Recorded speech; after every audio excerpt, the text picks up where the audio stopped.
they don't receive menopause training. So we've got the blind leading the blind here.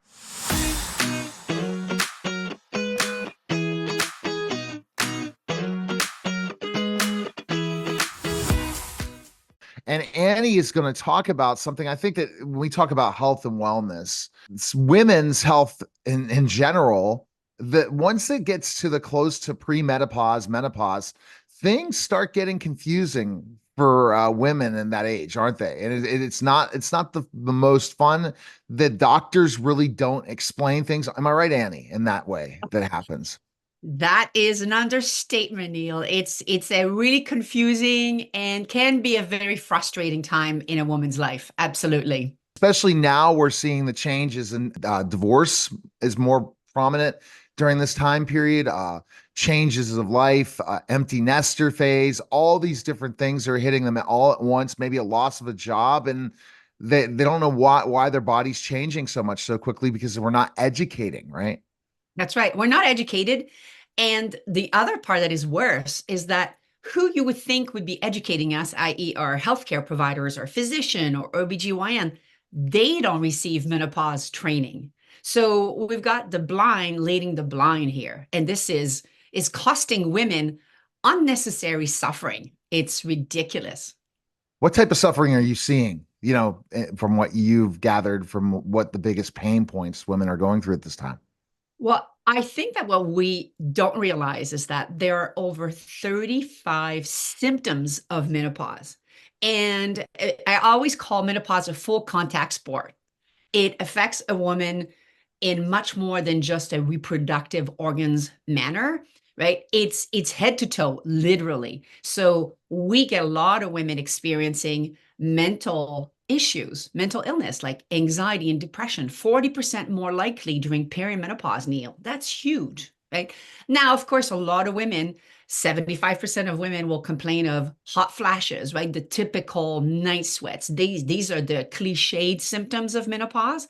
A lot of women also gain the unwanted belly weight, if you want, the menopause belly, as we like to call it. And it really affects their confidence.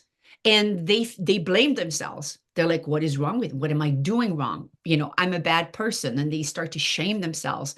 And it's interesting you talk about, what is also happening in our careers and potentially in our relationships.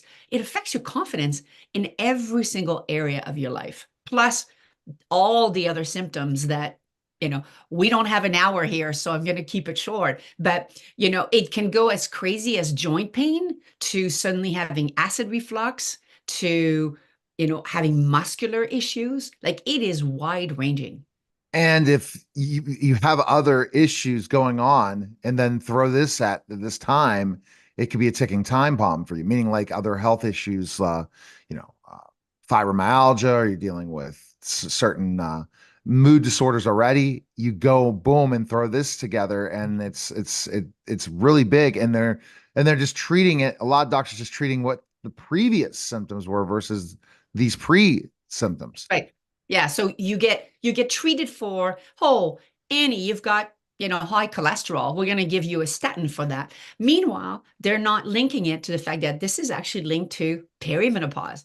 And we should be treating with the root cause, not the symptom, right? This is where we get misguided. So women will be like, okay, I'm going to take this. Meanwhile, there's other symptoms that accumulate. We're never dealing with the root cause, and we're never telling the woman, hey, there's actually a lot of things that you can do. Menopause is an invitation to change, Neil.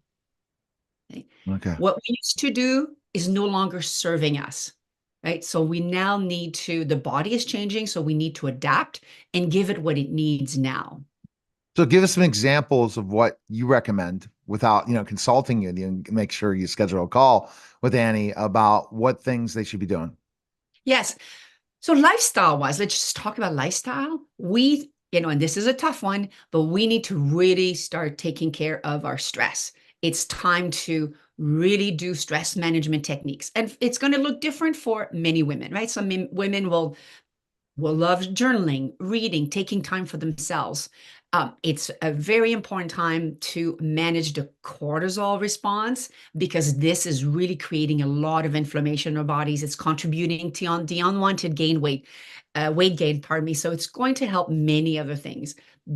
The other thing that I also love to talk about is the fact that now this is time to stop the big cardio sessions, right? The big orange theory and all of those things because they're no longer helping us.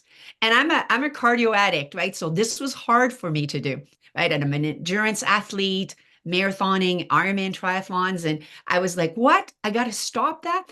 You need to stop with the long, big cardio and now embrace strength training. This is what's going to help us. It's going to protect our bodies.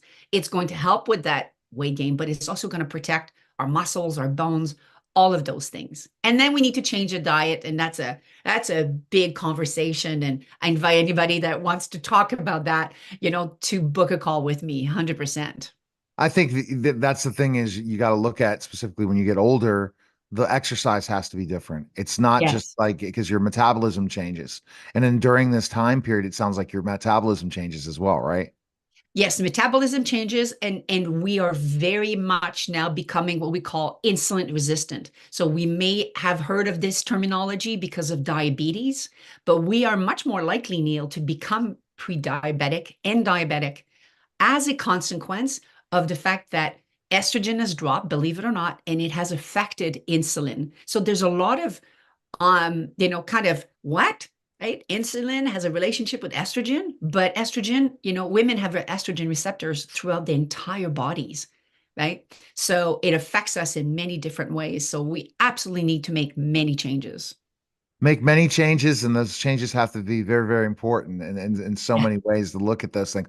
Now, Annie, listening to what you're talking about, I think that what can people do first before even contacting you? They should start to do their own research. They should start asking, they should be their own advocate. Wouldn't you agree? And start to ask, 100%.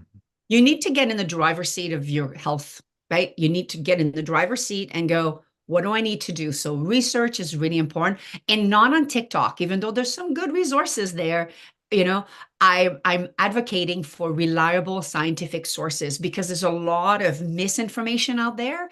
And sometimes, Susie and Judy out there will be like, well, this is what I did and this is what I did. But the fact is that menopause is not one size fits all. We all have a different menopause experience. So you need to go to the trusted scientific sources. The North American Menopause Society is a great resource for women.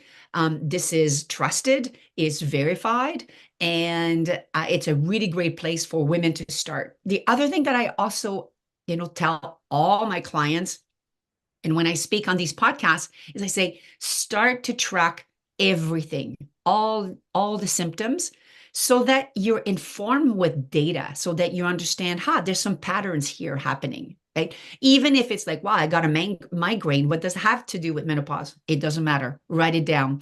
Arm yourself with more information so that when you visit your healthcare professional, you actually have some data, some basis of conversation to share with them.